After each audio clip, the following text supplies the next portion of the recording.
Tim Cook est passé presque inaperçu samedi soir à Cannes. Et oui, le CEO d'Apple a monté les marches du Palais des Festivals avec l'équipe de Killers of the Flower Moon, le nouveau Scorsese produit par Apple Studios. Cook, presque invisible tant Leonardo DiCaprio, Robert De Niro et Scorsese au premier plan ont attiré la lumière. Une présence surprenante à 15 jours de la keynote la plus incertaine depuis la disparition de Steve Jobs.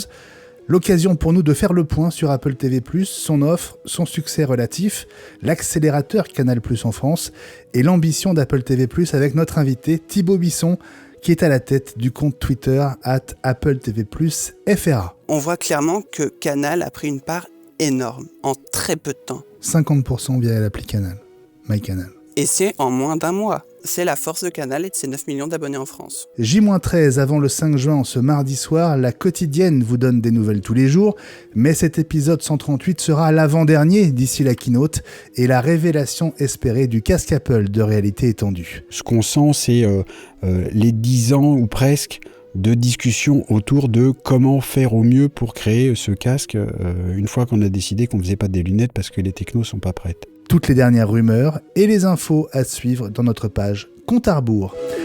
1,3 milliard d'euros d'amende pour Meta Facebook pour transfert de données personnelles vers les États-Unis depuis l'Europe et 13 milliards d'euros dont l'Union européenne ne veut pas faire cadeau à Apple en Irlande. Ce sera la mise au point de Gilles Dounès. Et puis à noter dans vos agendas et à ne pas manquer, Jean-Louis Gasset, premier patron d'Apple France, fondateur de Bi, sera notre invité dans iWeek, la semaine Apple. La semaine prochaine, un invité exceptionnel à moins d'une semaine de la keynote.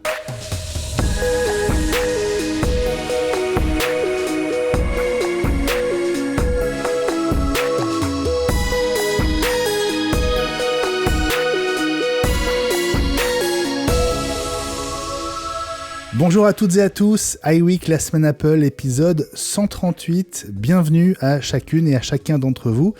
En ce mardi 23 mai 2023, il est 18h10 à Paris.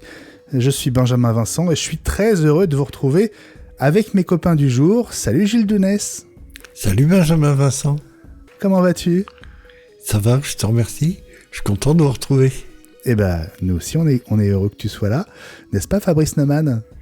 Salut mon capitaine, bah oui on est content, absolument. Alors, en plus on a cru un instant que Gilles pourrait pas être avec nous, alors on se serait senti bien seul.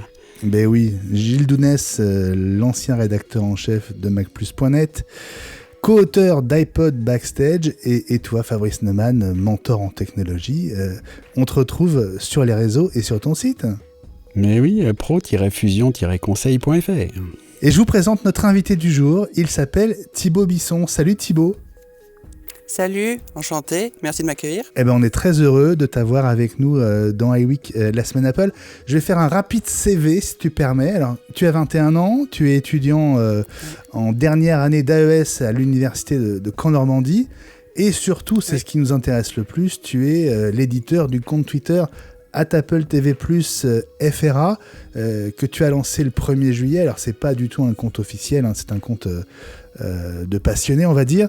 Oui. Tu as aussi été contributeur actif sur les pages Wikipédia d'Apple TV+ France et des services. Alors, on va revenir avec toi sur l'actu d'Apple TV+, la présence de Tim Cook à Cannes dans un instant, mais juste pour faire connaissance avec toi, d'où est-ce qu'elle te vient, cette passion pour Apple TV+, en particulier, et peut-être plus largement pour Apple ? Alors, la passion pour Apple, elle date de l'iPhone X, je dirais. Par contre, pour tout ce qui est d'Apple TV+, c'est surtout la guéguerre du streaming qui me passionne. Et vu qu'Apple a lancé son service, forcément, vu que j'étais fan de l'un et de l'autre, c'est un peu venu naturellement. Bon, bah écoute, en tout cas, bienvenue dans iWeek. Tu interviens quand tu veux, hein, tu es notre invité et tu es comme chez toi.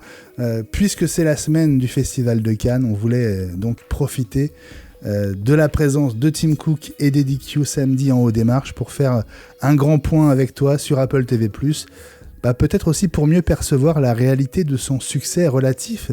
Tu nous diras ce que tu en penses dans quelques minutes. Alors j'avais promis la semaine dernière d'offrir un mug à la première ou au premier d'entre vous qui tweeterait avec le hashtag iWeekLSA et une photo en train d'écouter iWeek depuis un pays étranger. Alors Karim Atier a bien tweeté « Vous êtes aussi écouté depuis le Sénégal ». Mais Karim, il n'y avait pas la photo. Autre exemple, Enzo Daniel avec une super photo de son iPhone en pleine lecture de LSA, suspendu à son tableau de bord de voiture sur fond d'autoroute. Oui, mais Enzo, on ne sait pas dans quel pays on est. Et donc, on relance le grand concours, Same Player Shoot Again, et avis aux autres aussi. Je vous rappelle qu'un mug iWeek Collector introuvable est à gagner et c'est une promesse qu'on vous fait. Alors si vous aimez iWeek, la semaine Apple, suivez-nous, abonnez-vous, vous auriez tort de vous priver puisque c'est gratuit.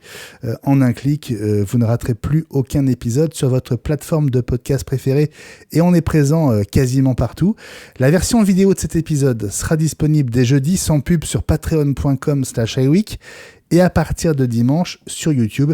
Et puis le rappel des réseaux, Twitter @iWeekNews, Mastodon @iWeekNews@mastodon.world. On est à l'écoute de vos messages avec le hashtag iWeekLSA.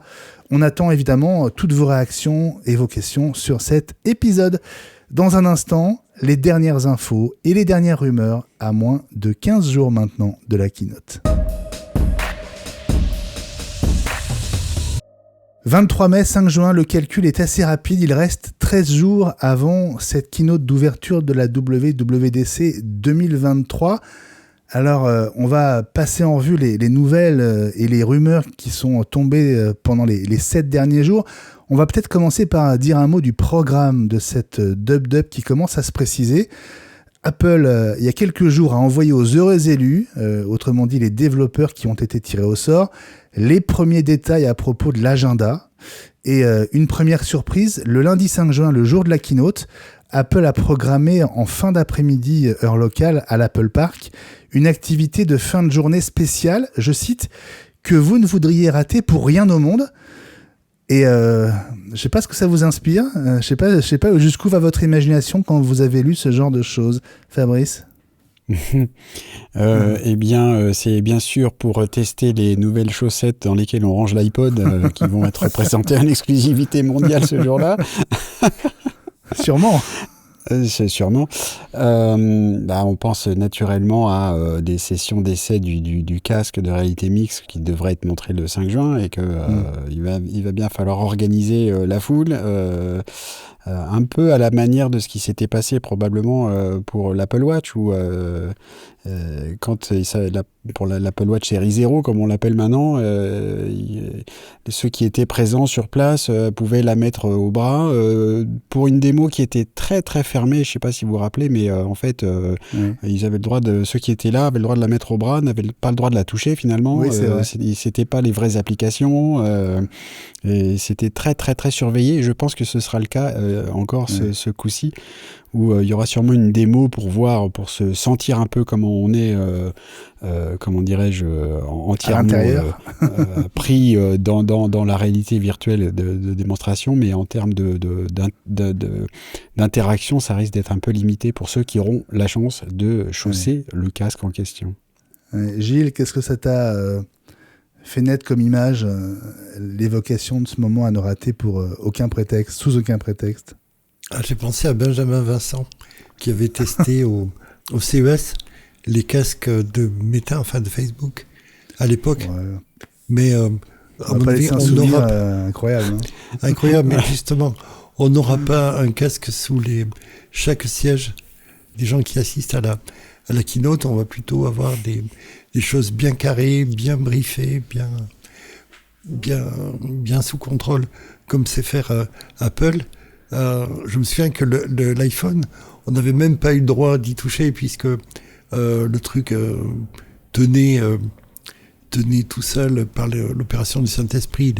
Il est même tombé en panne pendant la démo et tout ce qu'on a eu le droit de voir, c'était un iPhone qui était sous cloche et qui tournait sous toutes ses faces avec des applications de démo qui tournaient en boucle. Donc il y a un progrès.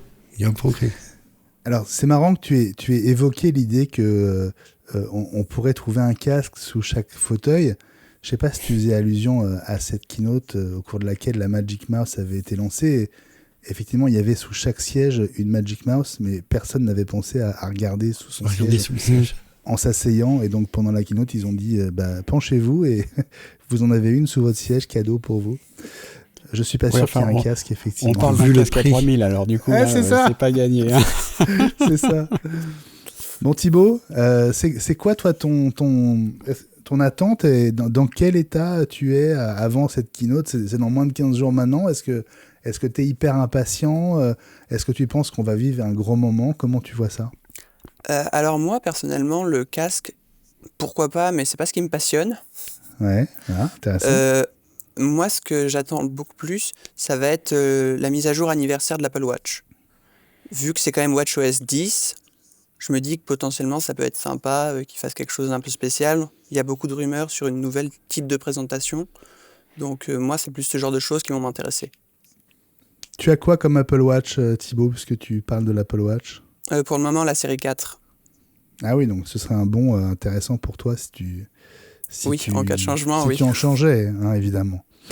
Alors, pour revenir au planning de ce 5 juin et du 6, puisqu'il y aura en fait 2 jours de présence des développeurs à l'Apple Park, 2 visites sont proposées aux heureux élus. Donc, elles auront lieu le lundi après-midi de 15 à 17h. La première s'appelle Inside the Ring. Je suis sûr que tu traduirais ça, Fabrice, par l'anneau vu de l'intérieur ou quelque chose comme ça.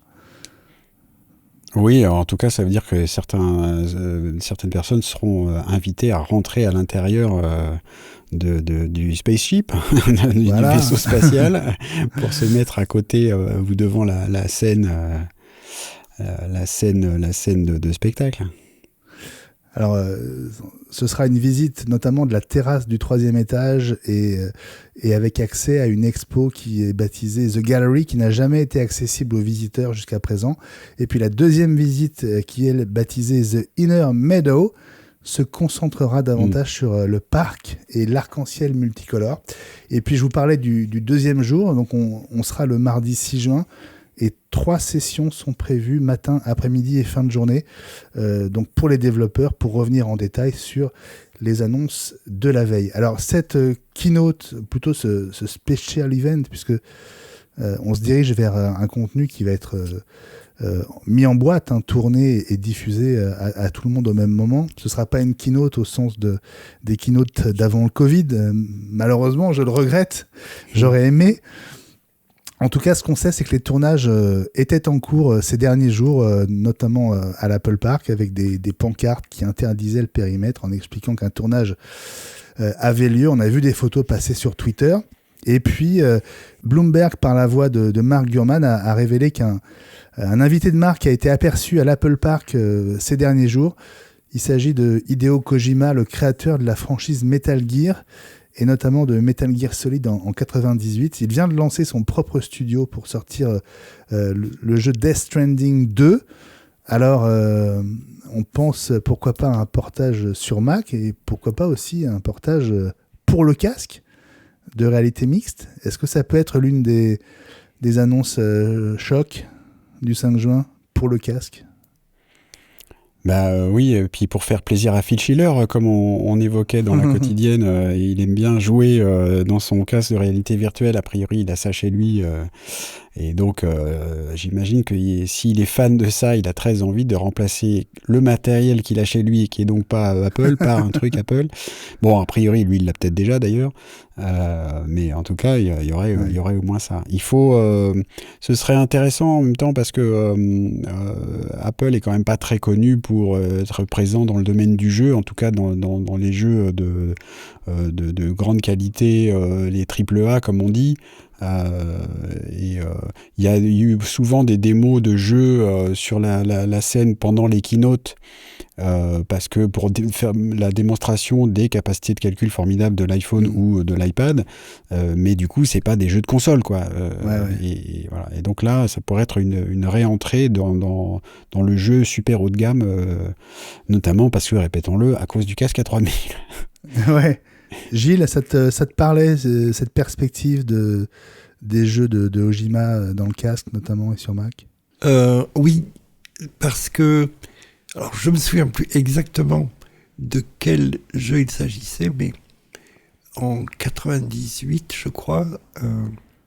Donc on est largement au-delà de ce que Thibaut connaît d'Apple. J'ai l'impression qu'on est entre vieux, on est entre vieux schnocks. On est entre vieux schnocks, mais Apple avait présenté un jeu énorme qui était très attendu, qui était présent uniquement sur Mac, à tel point que Microsoft avait fini par racheter le studio, histoire de pouvoir le mettre en exclusivité sur la Xbox. Alors, il n'est pas exclu que, de nouveau, pour montrer la nouvelle plateforme et la puissance de la nouvelle plateforme et le plaisir qu'on a à être en immersion, Apple désire recommencer un coup de cet ordre-là. En tout cas, je ne sais pas si vous avez lu la lettre hebdo de Mark Gurman ce dimanche, mais il détaille tout le casting de l'équipe qui travaille sur ce casque, en expliquant que ce sont des milliers de personnes, si on compte tout le monde, qui sont liés au projet, avec quand même une ribambelle de très hauts responsables. Ils sont quasiment tous là, hein. Comme tu le disais, Fabrice, ceux qui étaient d'accord et même ceux qui n'étaient pas trop. Oui, alors c'est-à-dire que c'est intéressant parce qu'on sait que ce projet, quand même, au sein d'Apple, ça fait quasiment 10 ans qu'il a été lancé. Donc il y a aussi des gens qui ont eu sûrement des discussions un peu fortes sur, ne serait-ce que sur comment aborder la chose, et notamment, est-ce qu'il faut faire un casque autonome qui fonctionne tout seul ou qui soit rattaché à un ordi ou à un iPhone. Tout le temps de développement, il y a eu des décisions prises à ce sujet, et a priori les membres de l'équipe n'étaient pas toujours d'accord sur le sujet, y compris, donc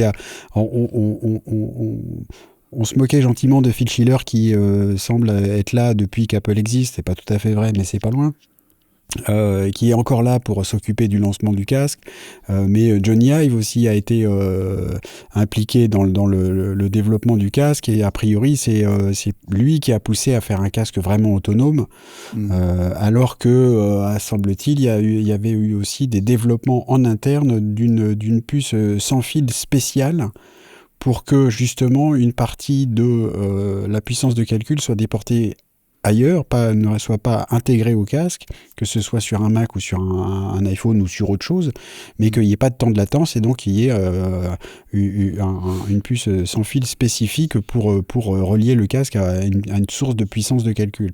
Donc voilà, il y a eu... en fait, j'ai l'impression que ce qu'on sent, c'est les 10 ans ou presque de discussions autour de comment faire au mieux pour créer ce casque, une fois qu'on a décidé qu'on ne faisait pas des lunettes parce que les technos ne sont pas prêtes. Ouais.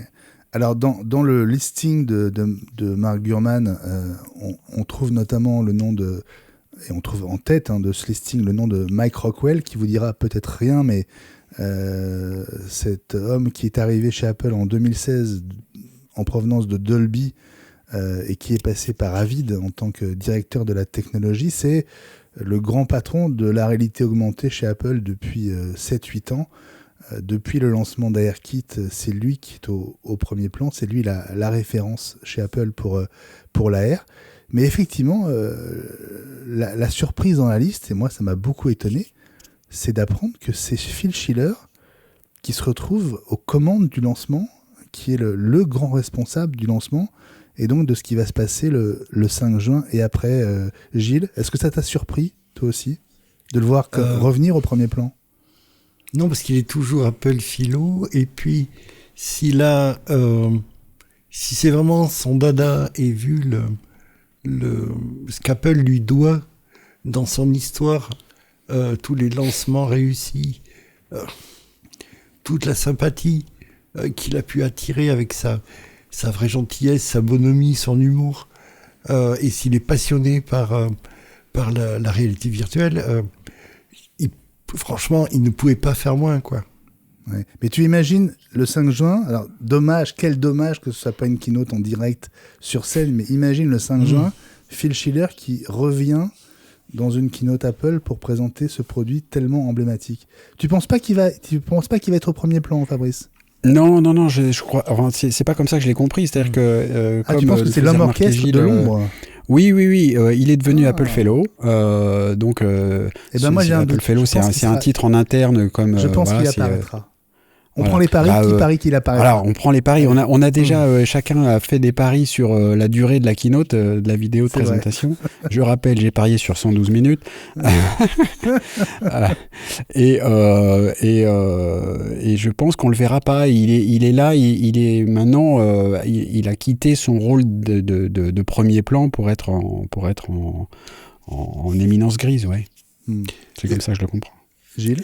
Moi, je le vois bien arriver sur scène avec le casque et faire une pitrerie dont il a le secret pour mettre les rieurs du côté d'Apple et attirer la sympathie et à la fois dédramatiser le moment et en faire quelque chose d'unique. En espérant qu'ils se mettent bien en réalité mixte et pas virtuelle pour pas se prendre les pieds dans le tapis. Hein. Oui, on est sûr qu'il sautera pas d'une échelle pour prouver qu'il n'y a pas de fil, quoi. Non, mais souvenez-vous de Tim Cook à la Mission Impossible qui avait apporté le processeur M1, je crois. Oui, dans les iPad Pro. Je serais pas étonné que Phil Schiller fasse une apparition même furtive quelques secondes, mais qui soit visible. Je pense que ça déclenchera d'ailleurs un tonnerre d'applaudissements et d'émotions parmi les spectateurs présents. Et puis ce sera peut-être l'occasion pour Phil Schiller de ressortir sa citation célèbre de 2013, n'est-ce pas Gilles ? Oui, Can't innovate my ass, il était très, très remonté. Et, l'innovation n'a pas été très très loin, on n'a pas... Ça faisait un peu pétard mouillé, je voudrais pas dire, mais... D'accord, non mais franchement... C'est joli ça.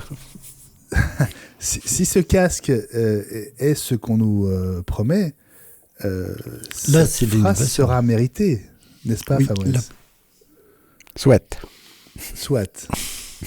Petite question, Thibaut Oui. Bisson. Pourquoi est-ce que ce casque ne t'excite pas plus que ça ? Parce qu'il est cher ? Alors, ça peut jouer. Ouais. Mais non, c'est surtout que la réalité mixte et virtuelle en soi me donne pas plus envie, même si je sais qu'il peut y avoir un intérêt, parce qu'ils travaillent en interne avec certaines équipes pour développer justement des programmes d'Apple TV+, pour le casque. Donc là, éventuellement, je me dis, si des séries comme dans Silo, par exemple, on peut être totalement intégré, on va dire, ça peut être sympa. Après, je me vois pas porter ce genre de choses, peut-être 3 heures d'affilée. Voilà, c'est surtout ça. L'autonomie, c'est 2 heures, donc tu pourras pas pendant 3 heures. Parfait. Mais c'est intéressant. Tu penses qu'une série comme Silo, par exemple, pourrait avoir été pensée pour être regardée dans le casque, typiquement ? Silo ou Fondation, j'espère, parce que ça rendrait vraiment bien. Ah ouais. Il a raison. Bon, ça, on va en reparler d'Apple TV+, dans la deuxième partie de cet épisode. Alors, à aussi peu de temps de la keynote, on pourrait se dire que tout est verrouillé, que tout est prêt, mais pas du tout, puisque Apple est en train de sécuriser des marques déposées un peu partout dans le monde. Alors, on sait que, par Mark Gurman, que le choix du nom XROS, a priori, a été confirmé, mais ça n'empêche pas Apple de déposer d'autres variantes. Par exemple, XR Pro OS ou Reality Pro OS. C'est ce qui s'est passé pas plus tard que jeudi dernier par une entreprise basée dans le Delaware qui sert de société écran. Dépôt en Argentine, en Turquie et aux Philippines notamment. Fabrice, jusqu'au dernier instant, il va rester des trous à boucher, on a l'impression, non ? Ouais, alors en même temps, effectivement, des trous à boucher, et puis ils occupent le terrain, c'est un peu ce qu'on disait dans la quotidienne, c'est-à-dire que on dépose tous les noms pour éviter que des petits malins en déposent d'autres qui soient proches du nom qui va être vraiment utilisé. Le nom utilisé a déjà été décidé, je pense qu'il n'y a pas de doute là-dessus. Le seul truc marrant, en le voyant écrit, si tu le prononces à l'anglaise, XR Pro OS, ça peut faire XR Prousse. Et ça va pas faire. Je pense qu'ils vont pas utiliser ce nom-là parce que prononcer, tu vois, à l'anglaise avec un double O qui peut être prononcé ou, ça fait pas sérieux. Donc je pense que c'est juste l'occupation de terrain. C'est vrai. Bon, bien, un dernier mot hein, sur ce casque et sur la perspective de son lancement en fin d'année. On est toujours sur un prix de vente autour de $3000. Il y a eu des spéculations ces dernières heures autour du prix à nouveau, sachant que les composants et les pièces représenteraient entre 1290 et $1509 selon les sources. Est-ce que c'est un ratio conforme à l'habitude d'Apple en gros de multiplier par 2 le prix de vente par rapport au coût de... Ils en savent rien. Ils en savent rien, d'autant qu'il a longtemps... Merci, Gilles. Merci. T'as raison. Mais il a longtemps été question de le vendre un tout petit peu en dessous du prix de revient pour stimuler les ventes et l'adoption. Donc, on ne sait pas quels sont les composants qui sont dedans. On ne sait pas combien coûte la puce. On ne sait pas quelles vont être les batteries, si elles sont développées en interne, si c'est des choses qui sont achetées sur étagère. On ne sait pas qui fournit les écrans, les caméras, combien il y en a. On est sur de la spéculation totale et on vient rajouter une couche ou un étage supplémentaire à un édifice qui est branlant. Ça tient pas debout, quoi. Bon, moi, je vois jamais Apple vendre un produit en dessous de son prix de revient. Hein. Il y a eu des discussions, apparemment. Mais pour essayer de répondre à ta question, il me semble que si c'était le cas, on serait loin justement du taux de multiplication habituel de ce qu'on peut savoir. C'est-à-dire qu'un iPhone à $1000, les composants, c'est plutôt $200, quoi. Hein, et donc, si on fait juste que les composants, ce qui est donc naturellement pas suffisant pour déterminer le prix d'un produit, mais on est plutôt à x4, x5. Ce qui est normal, en tout cas dans le contexte des marges assez grosses chez Apple comme on sait. Donc là, si effectivement c'était juste x2, ce serait assez étonnant. Mais je rejoins Gilles, il faut qu'on attende de voir ce qu'il y a dedans. Et donc on va demander à iFixit, dès que le casque est sorti, qu'ils pourront mettre la main dessus, ils iront le démonter avec douceur pour pas le casser, pour qu'on voit un peu ce qu'il y a dedans. En tout cas, ce casque, hein, il concentre toutes les rumeurs, toute l'excitation à moins de 15 jours de la keynote. On n'entend plus parler de ce qui semble être une certitude désormais, le MacBook Air 15 pouces, et puis évidemment les prochaines versions des OS qu'on va découvrir, dont Apple a levé un coin du voile en ce qui concerne iOS 17 avec les nouvelles fonctions d'accessibilité. Ouais, Fabrice ? Je voulais rajouter un petit truc. J'ai entendu Federico Vitici qui... le majordomo du site macstories.net et qui a fait un petit pari que je trouvais rigolo. Enfin, il a estimé qu'il y aurait peut-être un concert le soir du 5 aussi, et qu'il a remarqué que le groupe Boy Genius était en Californie et avait un concert le 4 et le 6, mais pas le 5.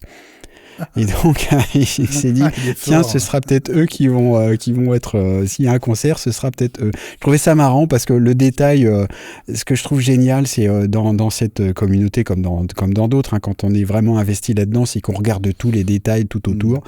Et ça m'a bien fait rire. Donc, je voulais partager ça avec vous parce que voilà, je trouvais ça, si ça s'avère, ce serait vraiment très fort. Bon, et Thibaut Bisson, Boy Genius, ça dit quelque chose ? Pas du tout.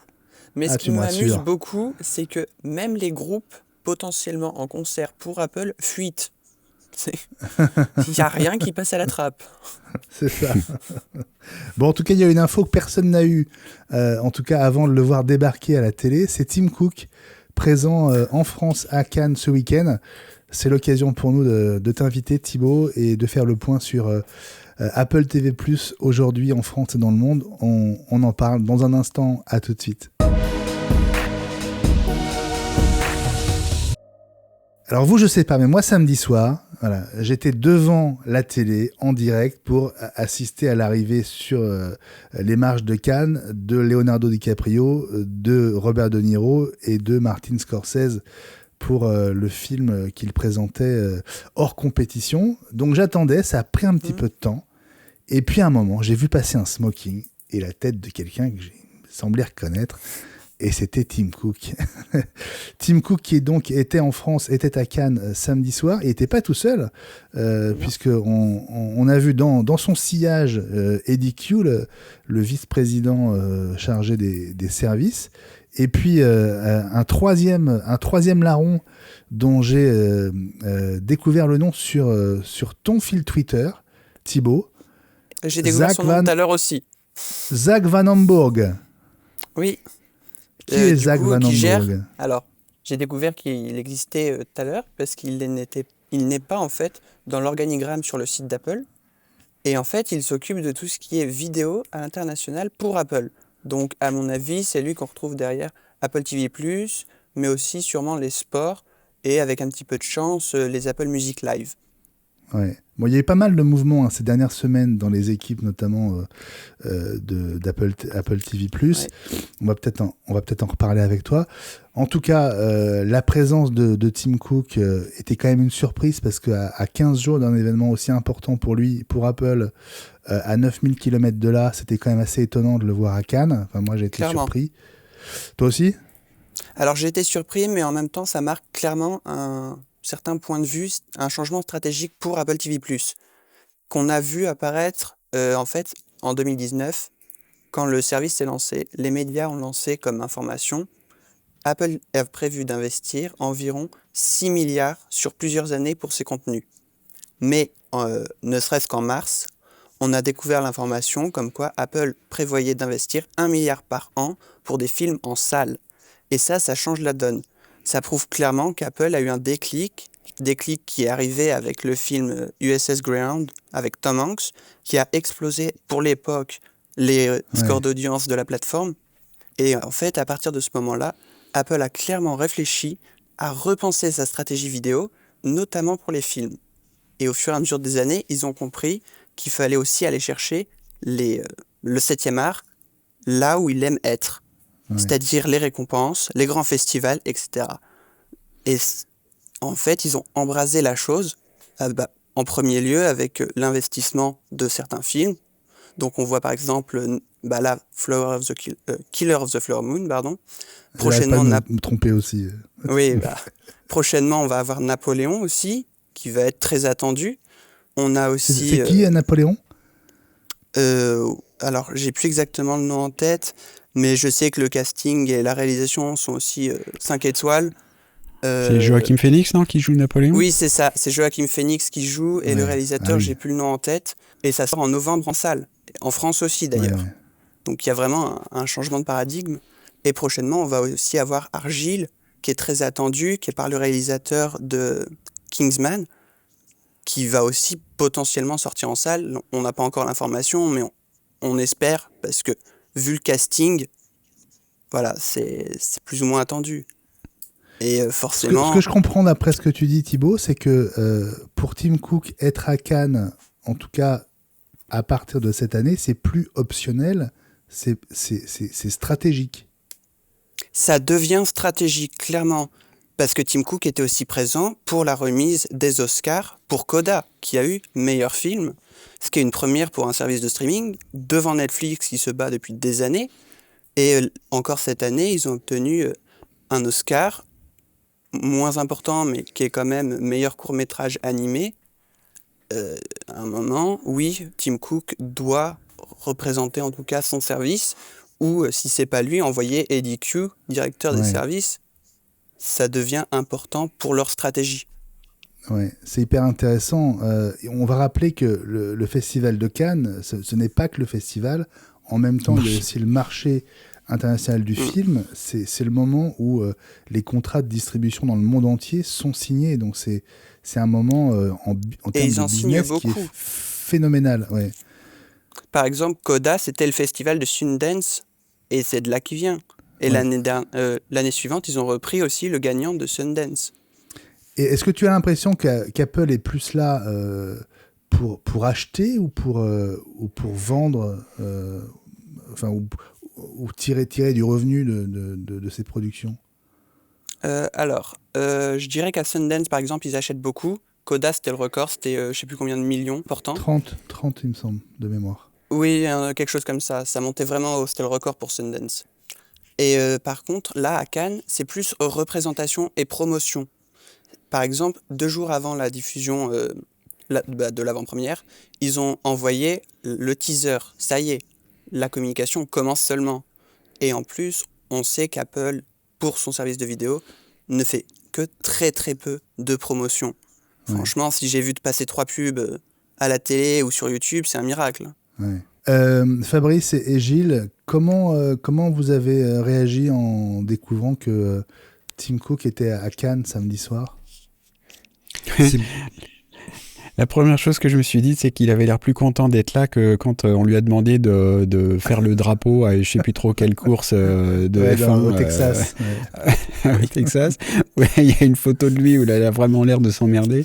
Là, il est content dans son smoking. Voilà, ça, j'ai pensé à ça d'abord. Et puis après, à ce que dit Thibaut, qui est très juste, c'est que Apple a dit qu'ils allaient faire des films en salle, etc. Donc il faut être à Cannes, point, quoi. Voilà. Gilles ? Il faut... Ouais.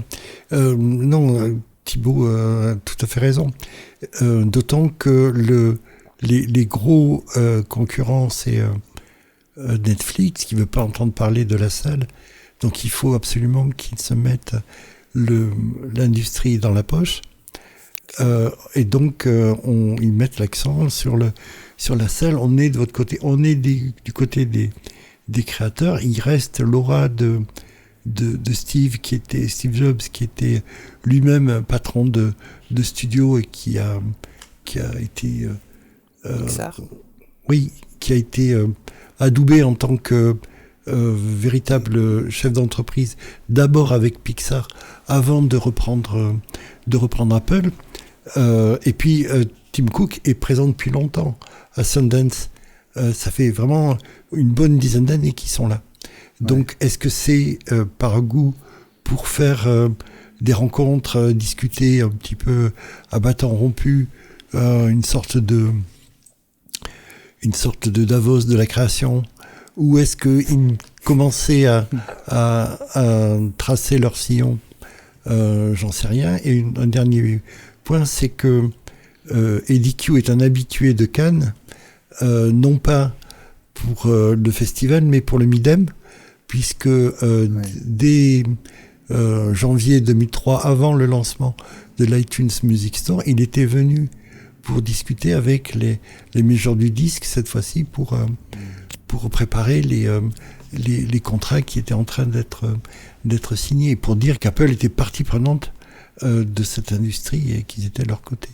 Fabrice, sur le timing, le fait qu'on entrait dans J-15 par rapport aux échéances du 5 juin, t'as pas été surpris? Il n'a pas tellement de choix. C'est pas lui qui choisit, j'ai envie de dire, c'est pas encore Apple qui choisit la date du Festival de Cannes. Ça changera peut-être quand ils auront tout racheté. Mais il n'a pas tellement le choix.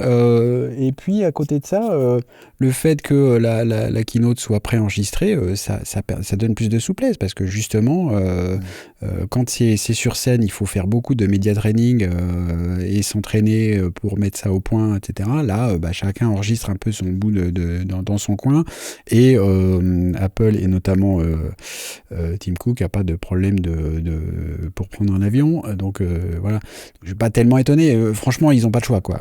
Je suppose en revanche qu'il n'a pas dû rester, il va pas rester les 15 jours. Qui va pas faire la fête tous les soirs, machin, c'est pas l'air d'être son style, et que une fois qu'il aura été vu sur le tapis et sur les marches, il rentre. D'autant plus que le film n'étant pas en compétition, il ne risque pas de gagner quoi que ce soit. Ouais. Il a dû repartir, je pense, assez vite après cette soirée. Ouais. Pour être très, très précis. Moi, la chose qui m'a amusé, mais c'est que il fallait qu'il y ait DiCaprio, De Niro et Scorsese à côté pour que personne ne remarque Tim Cook, en fait. Parce que aucun des commentateurs de France Info, Canal 27, que je regardais, n'ont remarqué qu'il y avait Tim Cook. Et c'est vrai que hors contexte, Apple était producteur, mais voilà, les observateurs n'avaient Dieu que pour les stars et pour les acteurs. Le casting 5 étoiles. Ce qui est pas normal, bien sûr. Bon, Thibaut Bisson, merci à nouveau d'être avec nous. On profite de ta présence aussi pour faire le point sur Apple TV+. Ça fait quoi? Ça fait 3 ans maintenant? Alors, ça va faire 4 ans le 1er novembre. Ouais. D'accord, donc, ok. Donc on est un peu à 3 ans et demi. 4e année, ok. Alors, on a évoqué Silo tout à l'heure. Silo, c'est une nouvelle série avec Rebecca Ferguson. Oui, et qui marche très très bien pour le coup. Et oui, alors, c'est quoi? Est-ce que c'est un peu le phénomène de cette année 2023 pour l'instant, ou comment tu qualifierais ça? Alors, ça dépend, on va voir. Ouais. On n'est qu'à l'épisode 4, donc on va pas s'emballer. Après, l'avantage qu'a Silo, c'est qu'il a déjà une communauté. C'est adapté de romans. Et il y en a déjà 3 des romans. Donc, ils sont déjà lancés. Et contrairement à Fondation, ils se sont pas trop cassés le nez. Donc, ils devraient mieux s'en sortir. Après, il faut savoir qu'Apple est relativement bon dans ces séries.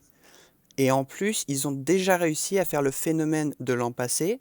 Enfin, quand je dis ça, c'est avec les observations, par exemple, ça s'appelle Sens Critique, qui classe beaucoup leurs séries, où la communauté classe énormément. Et en fait, faut savoir que l'année dernière, Severance était première série sur Sens Critique. Ce qui est quand même pas rien, c'est un site relativement exigeant. Et il a été relativement très bien adoubé par la critique partout dans le monde. Donc, ils sont en capacité de... Après, est-ce que Silo sera vraiment la série dramatique de l'année? Pas sûr. Par contre, ce qui est un petit peu plus certain, c'est que Ted Lasso peut nous rafler un Emmy ou 2 encore cette année. Et je sais que dans l'équipe, il y en a qui pourraient voter pour Ted Lasso à nouveau. Alors, Apple TV+, toi qui es passionné par le rapport de force entre les plateformes, Thibaut, qu'est-ce que ça pèse aujourd'hui dans le monde? 5%. Non, 3. J'ai envie de dire, c'est tout? Tout ça pour ça? Oui, parce qu'en plus, ils se sont fait doubler par Paramount. Aïe, aïe, aïe. Voilà, alors... Ça bouge très vite. C'est un peu particulier. Ça bouge très vite ou ça bouge très lentement? Qu'est-ce que tu dirais? On va dire que ces 2 dernières années, avec l'évolution de certaines plateformes, notamment Paramount+, HBO qui se réorganise, ce genre de choses, les mouvements sont quand même assez brusques. On a vu très récemment Disney+ perdre 2 millions d'abonnés à l'international. C'est quand même une claque, honnêtement. Netflix en avait perdu il y a quelques années. Ça bouge, hein, clairement. Et les gens n'ont pas forcément 15 € à mettre dans chaque service. Mais oui. Merci Canal, ça regroupe tout. Donc à l'international, il n'y a pas Canal. Et la guerre est un petit peu plus rude, surtout aux États-Unis où on en compte à peu près 15 différents des services. Ouais. Donc c'est quand même un chiffre. Après, on va voir comment ça va évoluer au fil des années. Les chiffres mondiaux, c'était en début d'année. Donc potentiellement, là, pour le 2e quart, ça va évoluer parce que y a le retour de Ted Lasso, il y a Silo qui arrive, il y a la dernière chose qu'il m'a dite, qui est la série, la mini-série la plus visionnée de tous les temps sur le service. Donc, potentiellement, ils ont réussi à regagner des parts de marché. Qu'est-ce qui est le plus important à ton sens? Le fond de catalogue ou la qualité des nouveautés et le rythme de la mise en ligne dans cette course? Je pense qu'Apple peut bien s'en sortir avec son fond de catalogue, l'absence justement de son fond de catalogue, ses propositions et sa qualité, parce que on voit qu'en 4 ans, en novembre, de production, Apple n'a annulé que 6 séries, ce qui est quand même faible. C'est-à-dire que quand ils font une série, en général, ils arrivent à la faire marcher pour eux, ça leur satisfait. Après, faut pas croire qu'ils font que de la qualité. Le dernier film Ghosted a beaucoup fait parler de lui, pas qu'en bien. Donc, voilà, c'est plus le genre de film qui vont sortir sur la plateforme, parce que plus téléfilm. Les gros films, ils vont les sortir en salle pour avoir une renommée, qu'ils vont récupérer ensuite sur la plateforme, et là, se faire un nom.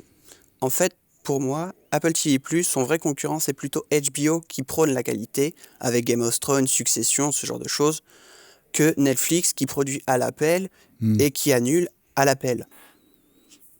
3%, est-ce que c'est le niveau auquel Apple TV+ est condamné à rester? Et où en sont les autres? Parce que Tu dis qu'il y en a une quinzaine. Le leader, c'est toujours Netflix ou Disney Alors, je me corrige. Ah. Je me corrige, je regarde Ah. en même temps. Donc, part de marché. Donc, Apple est à 5%. C'est quand même pas glorieux. Ok. Dans le monde, en- les chiffres que tu donnes? Oui, échelle internationale.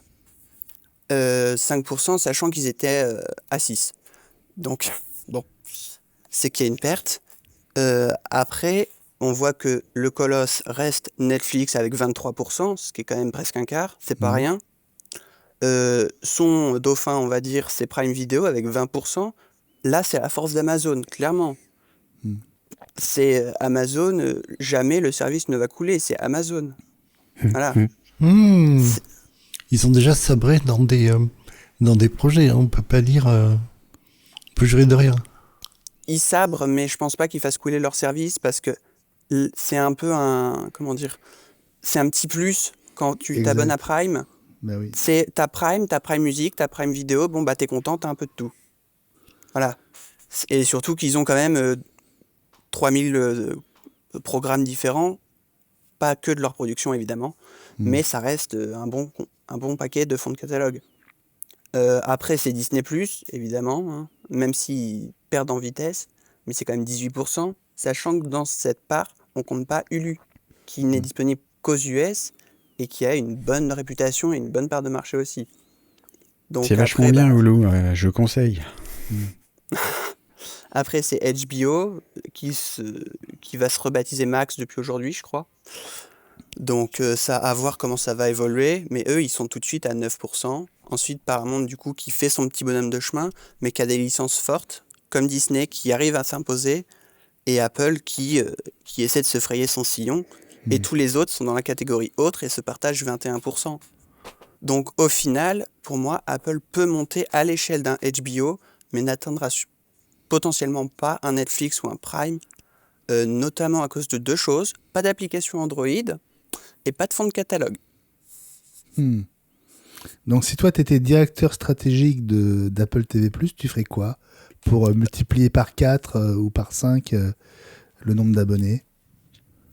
Alors, pour multiplier par 4 ou 5, à mon avis, déjà, il y a plusieurs choses à faire.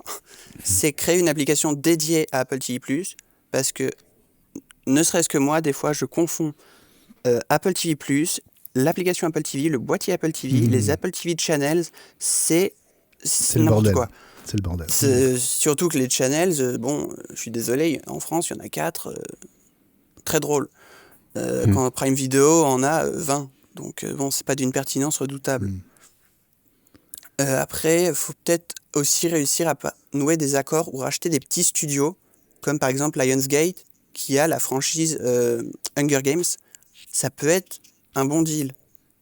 Ils n'ont pas trop de contenu, ça devrait, entre guillemets, pas coûter trop cher. Quelques millions, Apple les a dans la poche, hein, clairement. Donc, s'ils pouvaient se faire ce genre de coup, ça pourrait être intéressant pour eux. Après, le but, ça va clairement être de se faire une renommée. Et là, le cinéma peut aider. Et quel a été l'impact des hausses de prix là, ces derniers mois? Ils ont perdu 1%. C'est ça? C'est lié? C'est pour toi, Je c'est lié pense. directement à la hausse de... C'était quoi? C'était 20% d'augmentation, je crois. Hein. Ça passe de 5 à 7 euros. Ouais. Donc, ça fait 20%, mais ça fait 2 euros ou 2 dollars. Ouais. C'est la même chose. Là, C'est plus de c'est pas la 20% conversion même. qui joue. Ouais. Donc ça a joué, parce qu'en plus, quand la hausse a eu lieu, c'était en fin d'année, et c'était clairement un creux de programme. Il y a des mois, je regardais, ok, il y a 3 productions un vendredi, c'est drôle, mais pas foufou. Donc dans l'idée, ça a joué, parce qu'en plus, il y avait une baisse du contenu. Actuellement, la hausse, elle n'a pas dû avoir grand impact, parce que justement, il y a les séries clés. Il y a Ted Lasso qui fonctionne très bien. Il se termine dans 2 semaines, mais on est quasiment sûr, ou en tout cas on espère qu'il y aura des spin-offs. La saison 4, faut pas trop y croire à mon avis. Ouais. Clairement, hein, il y a plusieurs membres de la production qui ont dit faut pas rêver, Ouais. la fin c'est bien. Et puis en même temps, je préfère qu'il s'arrête là que de tirer sur la corde.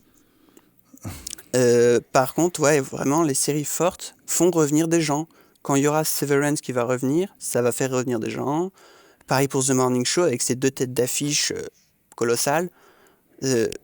les gros programmes qui ont une bonne cote de popularité font venir les gens, font s'abonner. Tant que c'est pas au-delà, à mon avis, des $10, la rotation peut se faire. Les gens s'abonnent en général pour une série, clairement, pas pour un service.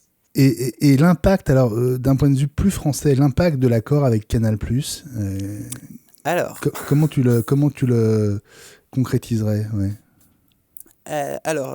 Canal+ en France, ça a été très différent et on n'a malheureusement pas encore les chiffres. Il devrait pas trop tarder parce qu'on est en mai. Mais les derniers chiffres en France, c'est les chiffres de juin, je crois, sur la part de marché française. Apple TV+ était à 3%. Donc clairement, c'était pas beaucoup, c'était moins qu'à l'international et c'était cohérent. Parce qu'en France, par exemple, il faut le savoir, mais il y a un film qui est sorti en salle déjà, qui n'était pas un grand film, hein, c'était Le Peuple Loup. C'était un film d'animation, il est sorti en France, il a été nommé dans pas mal de cérémonies. Mhm. Et clairement, ça n'a pas été concluant. Hein. Il a dû faire 1,3 million à l'international pour un budget estimé à 10 millions. Voilà. C'est peut-être pour ça qu'Apple a été frileux après aussi. Et actuellement en France, il est toujours sur OCS. Il n'est toujours pas arrivé alors que les 17 mois sont passés. Je comprends pas bien cette logique, mais ça ne m'appartient pas. Et du coup, en France, en revenir à l'accord avec Canal, malheureusement, du coup, c'est pas quantifiable pour le moment. Les estimations sont pas encore tombées. J'espère qu'elles arriveront bientôt, ça m'intéresserait beaucoup. Mais moi, de mon point de vue, j'ai vu clairement, à l'annonce avec Canal, bondir certains chiffres. C'est-à-dire que quand j'ai fait l'annonce, j'ai tout de suite vu le tweet, en l'occurrence, décoller, vitesse grand V. C'était impressionnant. Enfin, moi, c'est la première fois que ça m'arrivait. D'avoir autant de reprises, tu veux dire, de ton tweet? Bah, ça a été repris, il a été vu, j'ai eu des abonnés en plus. C'est vraiment, les gens se sont dit, je vais l'avoir avec Canal gratuitement, ok, il y a quoi dessus? C'est-à-dire, les gens ne connaissaient pas l'offre, les gens s'y sont intéressés. Canal met un coup de projecteur énorme. C'est 9,5 millions d'abonnés en France, sachant que l'accord Apple Canal ne concerne pas que la France. Donc c'est vraiment impressionnant. Il y a un intérêt, il y a un attrait quand c'est inclus. Si c'est rajouter 7 € par mois pour des séries que je ne connais pas ni d'Ève ni d'Adam, les gens passent. Eh oui. C'est ce qu'on se dit régulièrement, hein, c'est qu'Apple Apple TV+ est méconnu. Les contenus sont quand même de très grande qualité mais beaucoup de gens ne savent même pas que ça existe. Ouais, moi, c'est ça. Je m'étais abonné les jours gratuits, on va dire, au début pour découvrir un peu ce que c'était. Je crois que j'avais essayé les 7 premiers jours, justement les 7 premiers jours. Donc ça sonnait un peu creux, il y avait 9 programmes. C'était une vaste blague pour l'époque. Bah oui. Mais fallait bien commencer. Mais The Morning Show m'a tout de suite accroché. Ouais. Pareil pour Dickinson, j'ai suivi ça tous les jours après. Donc, il y a du bon contenu, mais il faut que les gens en entendent parler. Et sur ça, c'est un autre gros défaut de la plateforme. C'est aussi pour ça que j'ai créé mon compte Twitter. C'est-à-dire que vous ne trouverez aucun compte officiel Apple TV+. C'est impressionnant.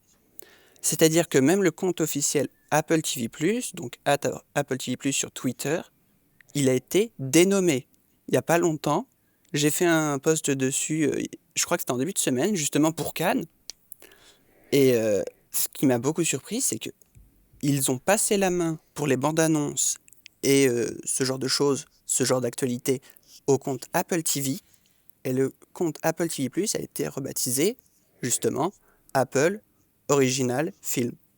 Donc là, on revoit l'intérêt d'Apple pour le cinéma. Donc, clairement, il y a une évolution dans ce sens-là. Ah, c'est intéressant. Après, à savoir, est-ce que Apple va recréer des comptes pour dédiés au nom de son service? Mais ce serait normal pour moi. Quand on voit que Netflix a un compte par pays et que chaque compte par pays s'adapte à l'actualité, mais c'est essentiel pour s'intégrer sur un marché. Donc ça, c'est pareil, c'est un manque qu'a en fait, le service. C'est une lacune qu'il faut qu'ils comblent, ou en tout cas qu'ils arrivent à combler. On va arriver à la fin de notre séquence avec toi, Thibaut, mais tu dirais qu'Apple TV+, c'est une danseuse pour Apple, ou est-ce que ça a un vrai intérêt stratégique? Est-ce que c'est un gouffre Afrique pour que Apple se fasse plaisir et tout en aidant la création cinéma et télé, et mettre des smokings à Cannes? Si ça servait qu'à ça, ça ferait cher le smoking. Euh, Je suis d'accord. alors, au début, en 2019, quand ils l'ont lancé, clairement, il y avait 9 programmes. Fin 2019, à tout péter, il y en avait 10. Donc, au début, clairement, c'était une blague. Hein. Faut se le dire. Ils l'ont lancé pour te dire, tiens, regarde, t'as quelques films et séries en plus. C'est bien, c'est gentil, mais je vais pas rester abonné pour ça. Ils ont été, à mon avis, surpris largement, du coup, par le film USS Greyhound de Tom Hanks, qui a mis un premier coup de projecteur dessus, et plus tardivement par certaines séries, du coup, notamment Severance, Ted Lasso, que personne n'attendait, clairement, parce que quand ils ont dû se mettre d'accord, il y a quand même 3-4 studios derrière, quand ils ont dû se mettre d'accord pour des produits dérivés, ça a pris presque un an. Il a fallu attendre la saison 2 pour les premiers produits dérivés. Donc, il y a des séries comme ça qu'on n'attend pas forcément et qui ont fait du bien, on va dire, à la plateforme. Donc, depuis, je pense qu'Apple se dit, OK, il y a un vrai business à faire. Pas que un petit plus quand tu achètes un iPhone. En plus, on voit cette évolution parce que avant, quand vous achetiez un iPhone ou un produit Apple, ce qu'ils appelaient éligible, donc iPad, Mac, ce genre de choses, c'était 6 mois offerts. C'est beaucoup, c'était pas renouvelable, mais c'était quand même beaucoup. Sachant que les premiers abonnés, vu qu'il y a eu des retards dans la production à cause du Covid, ils ont eu 1 an et demi. C'était pas mal. Du coup, maintenant ça a un peu évolué avec le succès de la plateforme et des séries.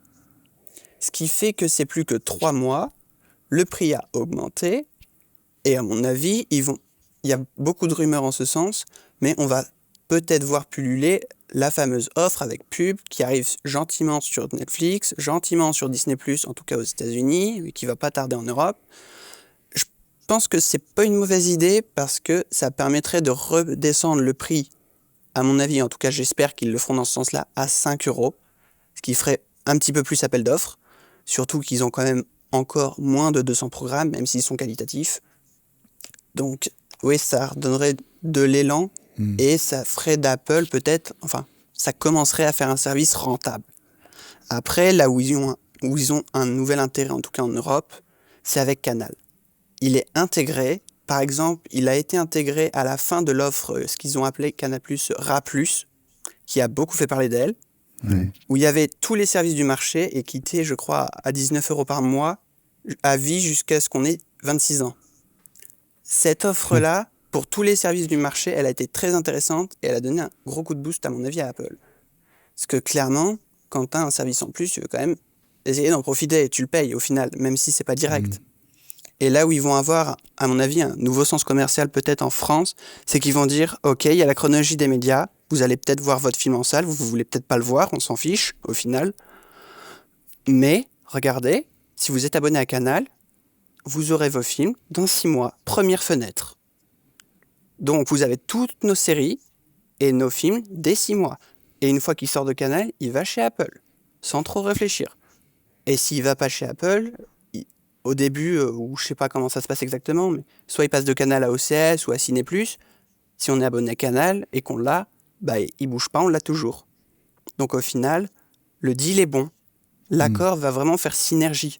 Et il y a beaucoup d'estimations qui disent potentiellement la France va être le pays, enfin la France et les pays où Canal est implanté avec cet accord, va être le pays avec le plus gros ratio population, nombre d'abonnés, même indirect.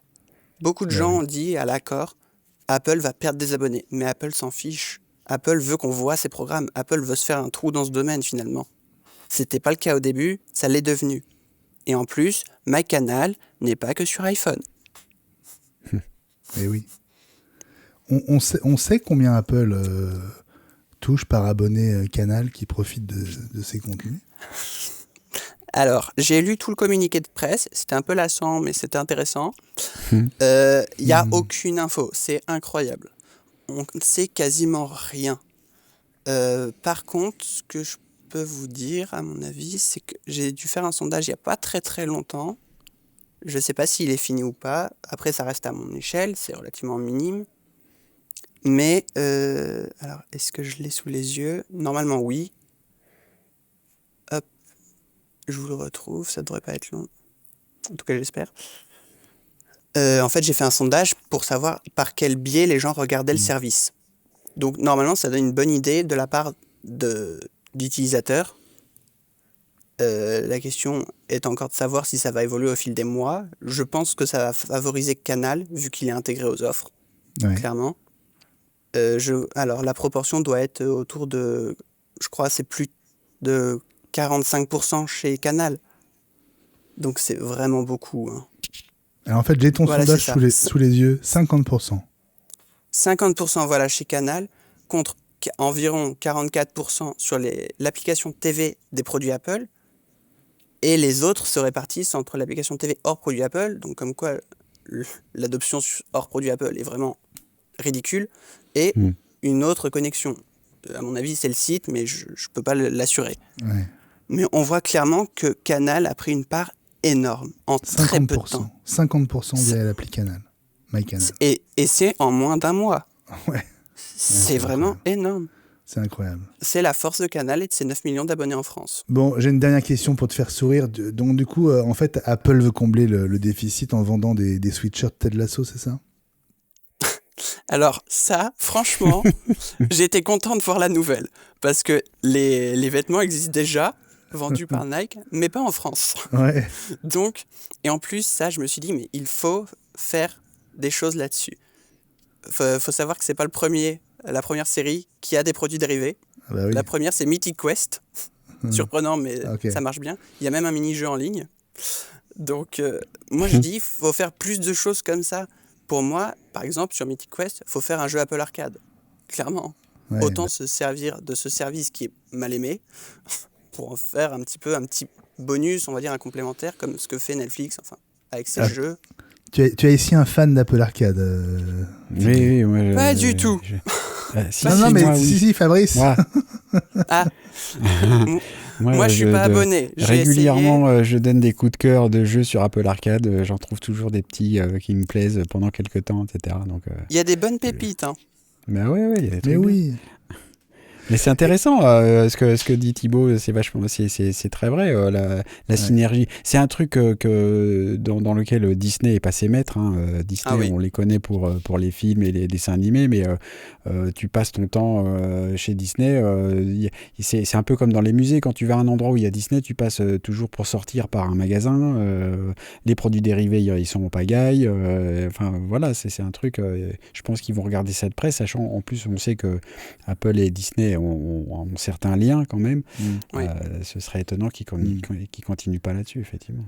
Cette synergie, elle ne devrait pas être trop compliquée à faire puisqu'ils l'ont déjà fait sur Apple Music. Par exemple, vous retrouvez la playlist Ted Lasso, Cœur brisé sur Apple Music. Donc, ils savent le faire. C'est quoi ta prochaine attente du côté d'Apple TV+? Quelle série, quel film annoncé? Alors, moi, c'est surtout certaines saisons que j'attends. Déjà, le final de Ted Lasso, honnêtement. Je suis bien accroché à Silo aussi. J'ai assez impatience de voir la suite de Fondation. Parce que j'ai lu 4 livres sur 5. Ah ouais. Donc, alors Fondation, je pourrais en débattre pendant longtemps. Pour l'Empire, c'est mieux. Pour la Fondation, c'est pas pareil. Les livres sont meilleurs. Mais pour l'Empire, c'est vraiment pas mal. Après, dans les prochaines séries qui arrivent, je dirais celle qui sort demain, donc mercredi, qui s'appelle Platonique, qui a l'air vraiment drôle. C'est une comédie. Moi, j'aime bien les comédies, globalement, et la SF. Donc Platonique. Et dans les prochains films, je dirais du coup Argile, dont on a un petit peu parlé tout à l'heure, qui a l'air d'être un petit peu un film d'action-espionnage qui me donne bien envie. Et celui-là, s'il sort en salle, je crois bien que j'irai le voir. Est-ce que tu as des nouvelles de la série qui était annoncée au tout début d'Apple TV+, qui devait retracer l'épopée de la 8e Air Force et qui devait être produite par Tom Hanks et qu'on n'a pas... qui a l'air d'être tombé dans une Master of the Air ou quelque chose comme ça, peut-être. Oui, c'est ça. Alors, silence radio pour le moment. Ça a beaucoup fait parler pendant le Covid. Pendant le Covid, il faut dire qu'ils ont été relativement actifs, notamment sur les accords. Mais c'est vrai que Master of the Air, je crois même qu'il a sa page Wikipédia en France, mais je suis pas sûr. Il a sa page en anglais en tout cas. Donc, à mon avis, le projet n'est peut-être pas abandonné, mais ils ont déjà tuer plusieurs projets dans l'œuf, on va dire. Donc c'est pas impossible, faudrait que je regarde. Écoute, tu reviendras, Thibaut. Moi, j'ai passé un moment passionnant avec toi. Merci pour ton éclairage hyper expert et Oui. très très abordable. Donc, grand plaisir. Tu restes avec nous ? Pas de problème. Eh Je ben, reste. écoute. Super, on va continuer à parler gros sous dans un instant, mais cette fois avec Gilles. T'es prêt, Gilles ? Oui, je trappe le petit papier. Alors, à tout de suite. C'est la mise au point de Gilles Dounès dans iWeek, la semaine Apple. Gilles, cette semaine, je crois que tu voulais revenir sur une série Apple, justement, mais c'est pas une série Apple TV+. Non, c'est bien ça, Benjamin. Ce n'est pas Apple le producteur, mais l'un des protagonistes. En face, dans le rôle de la méchante, on a la Commission européenne qui est représentée par Margaret Vestager, la commissaire au marché intérieur. En jeu, un magot de 13 milliards d'euros, qui représente le montant des avantages fiscaux indûment accordés à Apple par le gouvernement irlandais depuis plus de 20 ans. Il faut dire que les Irlandais n'y avaient pas été avec le dos de la cuillère, puisque le taux d'imposition de la filiale européenne d'Apple avait été de 0,005% en 2014. Mais ça, on le sait déjà depuis longtemps, Gilles. Tu as raison, mais la procédure date de 2016 et Apple, qui avait interjeté Apple, avait obtenu gain de cause en appel auprès de la Cour de justice européenne, qui avait estimé que la Commission n'avait pas réussi à démontrer que la firme de Cupertino avait bénéficié d'un avantage indu. Ce n'est pas là la première rébuffade que doit endurer la commissaire au marché intérieur. Stellantis, qui regroupe Peugeot et Fiat à présent, Amazon et Starbucks ont eux aussi obtenu gain de cause. Or, Reuters publie aujourd'hui une dépêche qui annonce que la Commission a décidé de faire appel de cette décision.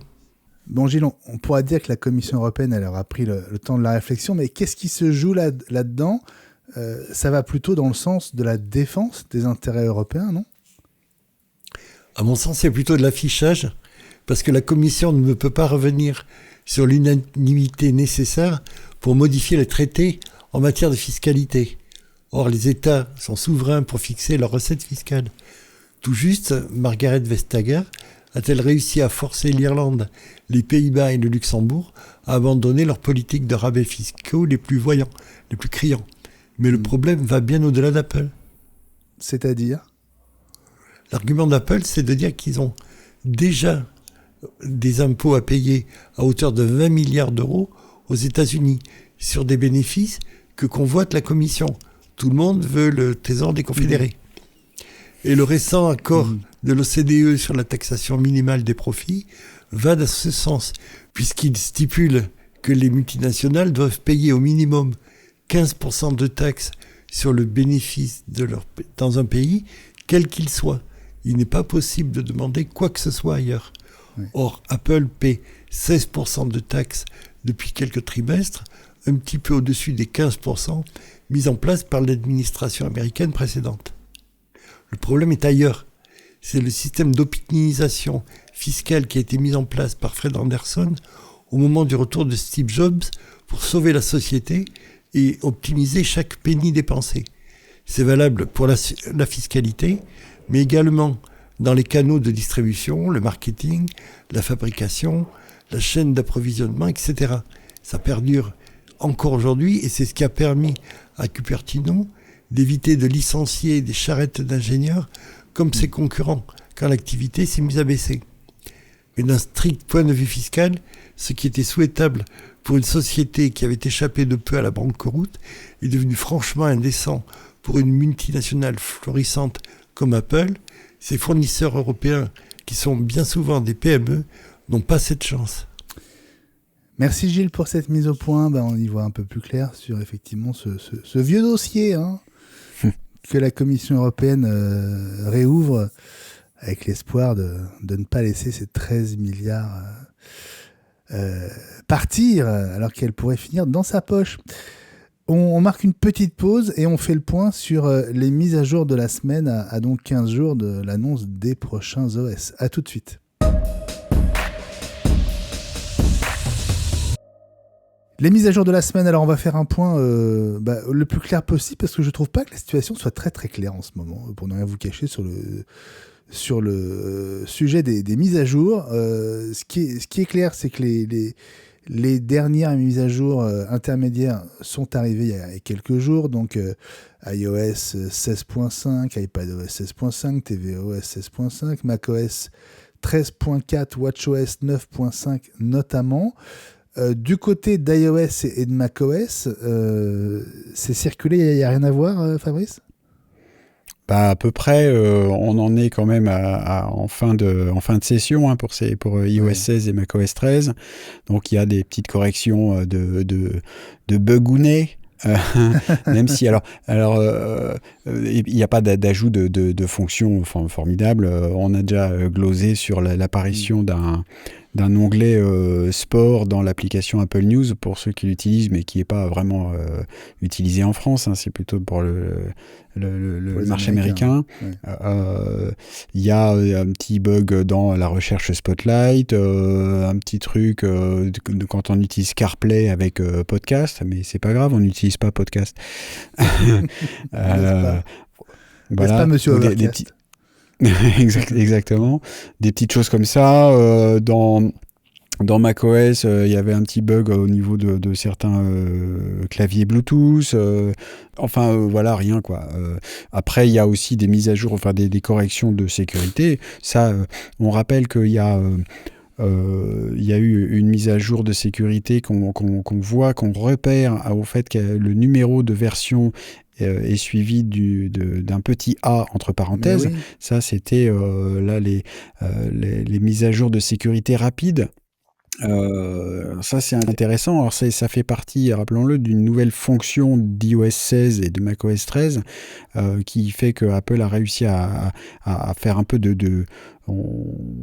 à découper les certaines fonctions et certaines parties du système en petits composants qui sont plus faciles à mettre à jour parce que les mises à jour sont plus petites et donc plus facilement adaptables et on peut d'ailleurs les mettre et puis les enlever si ça pose un problème. C'est aussi une des nouveautés de la chose. C'est assez marrant. C'est-à-dire que il peut arriver que quand on fait une mise à jour, ça fait planter quelque chose, du coup on pourra enlever cette mise à jour spécifiquement tout en gardant iOS 16.4. C'est un truc qu'on voit depuis longtemps chez Windows et qui arrive, j'ai envie de dire, enfin sur le Mac, parce que c'est vraiment important de pouvoir faire du coup les mises à jour aussi vite que possible. Parmi les nouveautés, il y a aussi la nouvelle méthode d'installation des bêtas pour ceux qui les utilisent. Oui, alors l'installation des bêtas, c'est intéressant parce qu'on arrive justement bientôt à la période des premières bêtas d'iOS 17 et de macOS 14. Donc là, c'est cette nouvelle méthode qui permet de ne plus avoir besoin d'installer le mot m'échappe au moment où je vais en parler naturellement, un profil spécifique, et on pourra juste choisir de participer au programme bêta ou pas dans l'écran de mise à jour de système. Voilà, donc on rappelle quand même de ne pas se précipiter sur les bêtas, laisser des imbéciles dans mon genre faire ça à votre place.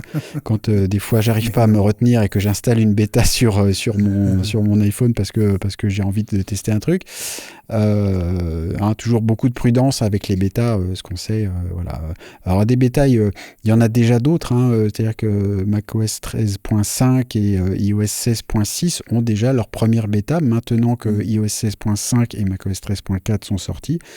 Oui. Là, visiblement, la .6 et la .5 respectivement, ce seront sûrement les dernières avant la bêta d'iOS 17 et de macOS 14, et puis les versions qui seront donc présentées le 5 juin à la WWDC, et puis disponibles en septembre ou en octobre pour les premières versions finales. Bon, c'est pas la peine de mettre des bêtas pour avoir des problèmes. Qu'est-ce qui se passe avec WatchOS 9.5 ? Tu y es peut-être passé, Thibaut, d'ailleurs. J'ai pas eu, moi, les bugs. Une chance. T'as pas eu la joie, le bonheur, l'avantage d'avoir un écran tout vert sur ton Apple Watch après... Non. Ah, quand j'ai vu passer cette information, j'ai fait ouf. Qu'est-ce qui se passe, Fabrice, avec la 9.5 de WatchOS? A priori, certaines personnes se sont plaintes d'avoir une surteinte verte, surtout l'affichage de l'Apple Watch. Ça s'est déjà produit sur iOS avec certains modèles d'iPhone 13, si je me souviens bien. Ça a été corrigé. On ne sait pas trop à quoi c'est dû. Tout ça pour dire que la gestion de l'affichage, en fait, c'est quelque chose de très complexe sur des appareils comme ça. Et donc, ça peut arriver. En tout cas, ça veut dire que c'était pas matériel, c'était corrigeable par logiciel, même si dans le cas de l'iPhone, à l'époque, ça avait pris plusieurs versions pour corriger vraiment le problème. Certains allant jusqu'à vouloir déclencher une sorte d'iPhone Gate supplémentaire parce que, oh là là, au secours, mon écran est ouvert. Et puis finalement ça touchait quand même pas grand monde et ça a été corrigé et circulé, il n'y a rien à voir. Donc je suppose que ce sera le cas aussi avec l'Apple Watch. Bon, je signale aussi que notre Eli à BitBall National a identifié un bug dans tvOS 16.5 quand il essaye de regarder la télévision sur Internet, notamment des chaînes de télé étrangères. Il utilise des applis dédiées comme GSE IPTV ou Smarters TV qui fonctionnent de deux manières. L'une d'elles consiste à se connecter au moyen de Xstream Code en tapant l'URL du serveur, en identifiant un mot de passe, et à chaque connexion, la liste des chaînes est actualisée en temps réel. Et justement, selon Eli, c'est cette dernière méthode qui ne marche plus sous tvOS 16.5, alors qu'elle marche depuis des années et qu'elle marche aussi sous iOS 16.5, iPadOS 16.5 et macOS Ventura 13.3.1. Alors Eli se demande si c'est un changement d'API côté Apple que les éditeurs n'ont pas eu le temps d'intégrer, ou est-ce qu'il y a une volonté d'Apple de bloquer ce type de connexion? En fait, on n'en sait rien. En tout cas, ça a abouti à ce que Eli rebranche sa Nvidia Shield sous Android pour pouvoir regarder la télé, et il dit c'est quand même un comble. Sacré Eli, on l'embrasse, et on embrasse aussi François Le Truidic qui ne pouvait pas être avec nous cette semaine. Allez, on marque une pause et on vous parle de nos coups de cœur et nos cartons de la semaine. Nos coups de cœur, nos cartons de la semaine. On commence avec toi, Fabrice. Alors, coup de cœur ou carton? Alors, un petit coup de cœur pour l'application Ivory pour Mac, qui est le client pour Mastodon de Tapbot, donc qui avait fait Tweetbot à l'époque, qui était beaucoup utilisé par François, par exemple, un client Twitter. On sait que Twitter a fermé la porte aux clients tiers et que, en gros, Twitter préfère maintenant que les gens visitent le site via le site web, finalement. Ouais. Et puis c'est tout, parce que même l'application officielle de Twitter, y en a qui l'aiment pas trop, la version pour Mac n'existe pas tellement, enfin bref, ça marche pas. Ceux qui sont passés sur Mastodon, pas forcément de manière en jetant Twitter, mais l'ont rejoint en plus, comme c'est mon cas. Ouais. Mais il y a donc la boîte Tapbot a fait Ivory, ça fait pas mal de temps que c'était en bêta. On pouvait utiliser via TestFlight que j'utilise donc depuis plusieurs mois maintenant. Et donc la version définitive pour Mac sort aujourd'hui, mardi, au moment où on enregistre. On rappelle que Tweetbot et Ivory marchent de la même manière. Du coup, ils demandent un petit abonnement de 12 ou 13 $ par an. Pour soutenir les développeurs. C'est une appli très bien faite, comme l'était Tweetbot. Et là, c'est ça que j'utilise pour aller sur Mastodon la plupart du temps. Voilà, c'est très bien. C'est une des nombreuses applications pour accéder à Mastodon, et celle-là est très bien faite. Et voilà, vous pouvez aller regarder ça. Ivory, ça s'écrit I-V-O-R-Y. Et puis l'autre chose que je voulais vous signaler, vous me direz ce que vous en pensez, si c'est un coup de cœur ou un coup de gueule en fait. Il y a une boîte aux États-Unis, je ne crois pas que ce soit encore arrivé en France, qui a décidé d'offrir un poste de télé gratuit, mais contre de la pub. Voilà. Alors donc ceux qui me connaissent un peu vont se dire mais c'est forcément un coup de gueule parce que quand même alors c'est quoi, en plus c'est rigolo comme ça se passe. Donc, il y a un écran de télé 55 pouces et puis en dessous il y a un autre écran qui a la même largeur que l'écran de télé, mais qui est un peu plus fin et qui est là pour justement afficher des pubs pendant que vous regardez vos programmes. D'accord ? L'enfer. Et alors donc voilà, donc la réaction de Benjamin, c'est de dire c'est l'enfer. Et je trouve ça évidemment infernal aussi. En plus, la façon de fonctionner, c'est pas très clair parce que comment ils vont s'assurer qu'on regarde, etc., etc. Donc c'est sur Freetelly. Alors, c'est freetelly.com, F-R-2-E-T-E-L-L-Y, parce que Telly, c'est la façon, c'est télé. C'est télé en anglais britannique. Ouais, c'est très britannique. Et donc, alors effectivement, comme dit Thibaut, il y a une caméra qui va sûrement scruter pour voir s'il y a du monde devant l'écran ou pas. Ça pose tout un tas de questions. Moi, je te mets un gros drap noir sur oui, mais alors voilà, sinon... c'est justement, c'est là où ça me fait rire. C'est-à-dire que on va voir comment ça va se passer si, du coup, ils arrivent à se lancer véritablement. Ce que vont faire les gens pour pirater le truc, pour contourner, pour récupérer une télé qui sinon vaut 500 balles, quoi. Voilà, ça m'amuse. Mais le côté, en revanche, que je trouve intéressant là-dedans, c'est qu'il faut bien se rendre compte que toutes les télés connectées qu'on achète aujourd'hui, donc on paye, vous scrutent déjà, mais sans vous le dire. Et au moins, ce que je reconnais à cette entreprise, c'est de dire véritablement ce qu'ils font. C'est-à-dire que on vous donne un truc, mais on vous met de la pub et on vous scrute. Et donc, ils ne vous mentent pas. En revanche, tu achètes une télé, des fois 3 000 € parce que c'est un super haut de gamme et machin, et ça va faire en gros la même chose. Si tu la connectes à Internet, ça va regarder ce que tu écoutes, ça va te faire un profil, et éventuellement, dans certains cas, ça va t'afficher des messages publicitaires, et c'est même pas sur un deuxième écran, c'est sur l'écran que tu es en train de regarder. Donc, c'est ce côté-là que j'aime bien. A priori, ça dit ce que ça fait et ça fait ce que ça dit, contrairement aux autres. Voilà. Donc ça m'intéresse. Tu peux le refuser, ça, au départ, à l'installation de ta télé. Si tu le refuses, tu peux éventuellement refuser. Je suis pas un spécialiste de ça, mais il y a des télés, si tu ne connectes pas à Internet, ils te disent non, ça marche pas, tu peux pas. Par exemple, si tu laisses pas la télé te scruter, tu vas pas pouvoir utiliser Netflix ou d'autres applications intégrées à la télé. Donc voilà, je trouve ça intéressant. Et tout ça pour dire que justement dans ce monde de télé connectée, il est très clair que moi je ne connecterai jamais ma télé à Internet. C'est déjà le cas aujourd'hui, je le ferai jamais, et que tout passe par le boîtier Apple TV, notamment pour cette raison-là, parce que justement je fais plus confiance à Apple qu'au reste. Et donc voilà, moi la télé intelligente, jamais. Merci Fabrice pour ce coup de cœur carton. Gilles, as-tu un coup de cœur ? Non, de carton non plus. Très bien, merci. Suivant, Thibaut, as-tu un coup de cœur ou un carton ? Alors déjà, je vais répondre à la question de tout à l'heure pour la série Master of the Air. Donc, elle devrait plus tarder parce qu'en fait, elle a été intégrée à l'application Apple TV. Donc, quand on la recherche, on peut la trouver. En général, ça signifie qu'en plus, c'est marqué disponible prochainement. Donc, en général, quand c'est ça, ça signifie qu'elle va être disponible maximum courant, dans la prochaine année. Donc, elle va arriver. Et du coup, c'est une série de Steven Spielberg avec Tom Hanks et, aussi en producteur, Tom Hanks et Gary Gottsman. Je ne sais pas exactement comment ça se prononce. Génial. Mais ça arrive. Et dis donc, Spielberg, Tom Hanks, elle n'a pas été annulée. C'est ça va être sympa. Top niveau. Hein.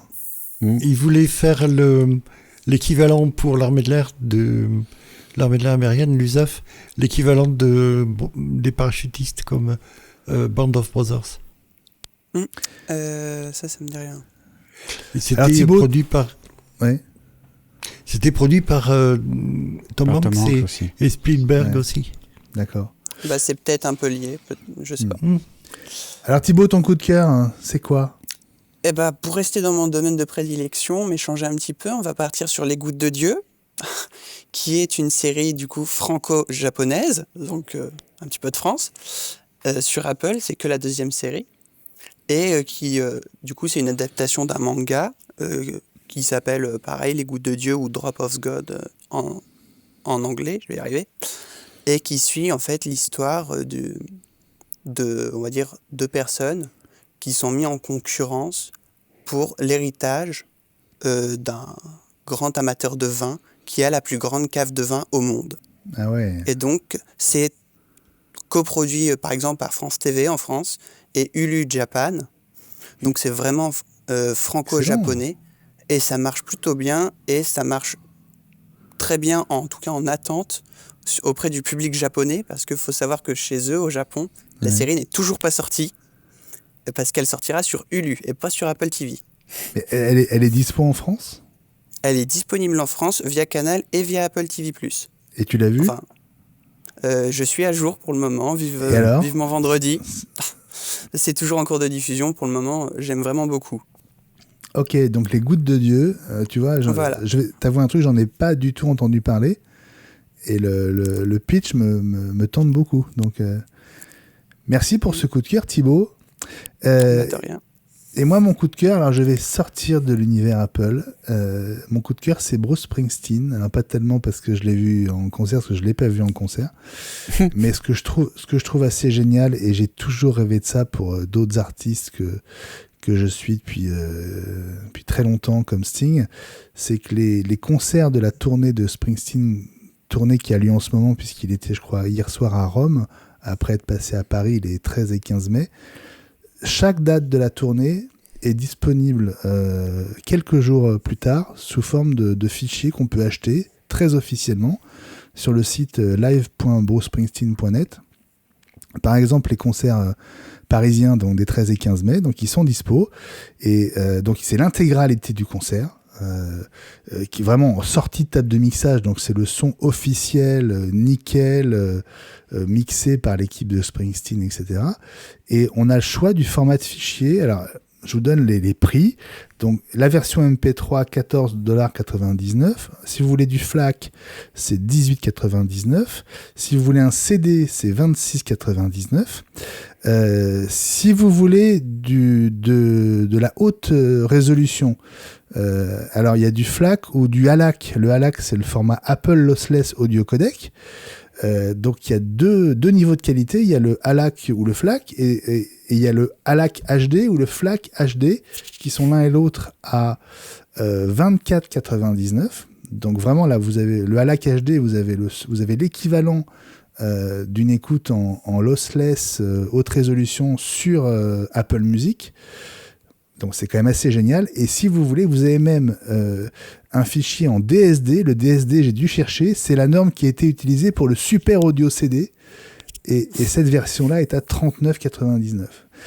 Je trouve que cette souplesse, cette rapidité, je trouve ça absolument génial. J'aimerais que tous les artistes de Coldplay à Muse, Sting et les autres propose ça. Je trouve ça juste génial. C'est sans doute une très bonne source de revenus complémentaires pour Springsteen. Tant mieux pour lui et tant mieux pour les fans, parce qu'il n'y a rien de plus sympa après un concert que de pouvoir avoir l'enregistrement du concert qu'on a tellement aimé. Je trouve ça génial.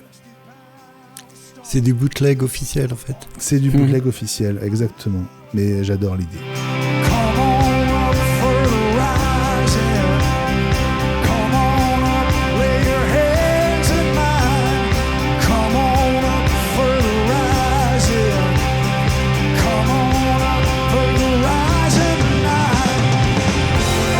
Il y a un documentaire sur son dernier album aussi sur Apple TV+.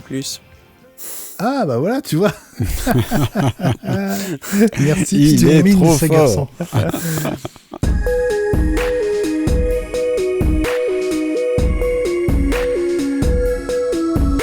138e épisode d'iWeek, la semaine Apple, le podcast de référence sur l'actu de l'écosystème Apple. Clap de fin.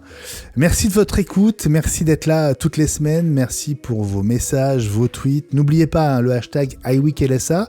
Merci de suivre @iWeekNews sur Twitter et @iWeekNews@mastodon.world. Je vous conseille d'autant plus de nous suivre maintenant que le 5 juin approche à grands pas et qu'il va se passer beaucoup de choses. Croyez-nous, ça vaudra le coup d'être connecté. Merci aussi de votre soutien sur patreon.com/iWeek. On a besoin de vous pour continuer et pour développer cette formidable aventure qu'est iWeek pour nous et pour vous. Merci pour vos notes 5 étoiles aussi sur Apple Podcast et pour vos avis. Merci à toi, Thibaut, d'avoir été avec nous. C'était un grand plaisir. De rien, merci de m'avoir accueilli, c'était vraiment bien. Écoute, je te propose vraiment de revenir quand tu veux, dès qu'il y a une grosse actu Apple TV+, on Avec sera plaisir. très heureux de te faire une place à nouveau, et on te présentera les copains qui n'étaient pas là ce soir, d'autres phénomènes, à savoir Elia Bitbol et François Le Truédic. Tu verras, ils valent leur pesant de cacahuètes, eux aussi. Salut Gilles Denès. Salut Benjamin Vincent. À très vite Gilles, d'abord dans la quotidienne et puis la semaine prochaine pour l'hebdo. Et salut Fabrice Neumann. Oui. Salut mon capitaine. Très content aussi d'avoir accueilli Thibaut, c'était absolument passionnant. Merci beaucoup Thibaut. Dans un instant, on enregistre le bonus hebdo pour notre communauté Patreon. Alors cette semaine, ChatGPT, interdit chez Apple, arrive sous forme d'une appli iOS officielle, en tout cas aux États-Unis dans un premier temps. Qu'est-ce que ça va changer ? On va se poser la question. Pour en profiter, patreon.com/iWeek. Prenez bien soin de vous, passez une très belle soirée, une belle semaine. Un bon week-end, il fait beau, profitez-en, soyez heureux et à la semaine prochaine, milieu de semaine. Salut à tous, bye bye. Bye bye. Bye bye. Au revoir.